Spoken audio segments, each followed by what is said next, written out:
Prabhas Baahubali cinema తర్వాత తెలుగు సినీ పరిశ్రమలో మారు మోగుతున్న పేరు. ప్రస్తుతానికి ఆయన సుజిత్ దర్శకత్వంలో సాహో చిత్రంలో నటిస్తున్నారు. కాగా ఈ సినిమా భారీ బడ్జెట్ తో నిర్మితమవుతోంది. ఇక అమ్మాయిలు ముద్దుగా పిలుచుకునే డార్లింగ్ పెళ్లి గురించి మాత్రం సోషల్ మీడియాలో వార్తలు చక్కర్లు కొడుతూనే ఉన్నాయి. గత కొన్ని రోజుల క్రితం అనుష్కను ప్రభాస్ పెళ్లి చేసుకోబోతున్నారంటూ ప్రచారం జరిగింది.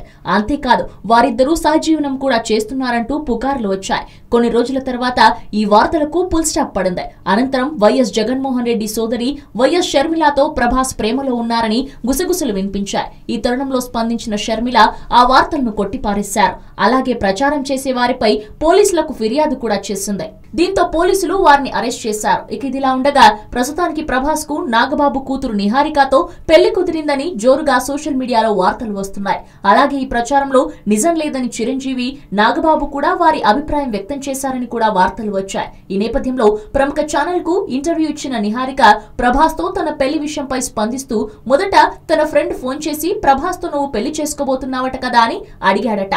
దీంతో నిహారిక ఒక్కసారిగా షాక్ అయిందట. దీంతో తన ఫ్రెండ్ కు ప్రభాస్ ను పెళ్లి చేసుకోవడం లేదని చెప్పింది. ఇక కేవలం డబ్బుల కోసం కొన్ని ఛానల్ వారు తప్పుడు వార్తలు రాస్తున్నారని తెలిపింది. ప్రభాస్ ను తాను ఇంటర్లో ఉన్నప్పుడు కలిశానని, ఇప్పటి వరకు తాను ఎప్పుడూ కలవలేదని పేర్కొంది. ఇక ఆ వార్తల్లో ఏమాత్రం నిజం లేదని తెలియజేసింది. హలో, మిమ్మల్నే యోయో టీవీ యాప్ డౌన్లోడ్ చేసుకున్నారా? ఇంకా లేదా? మీ యాప్ స్టోర్ కి వెళ్ళి వెంటనే డౌన్లోడ్ చేసుకోండి.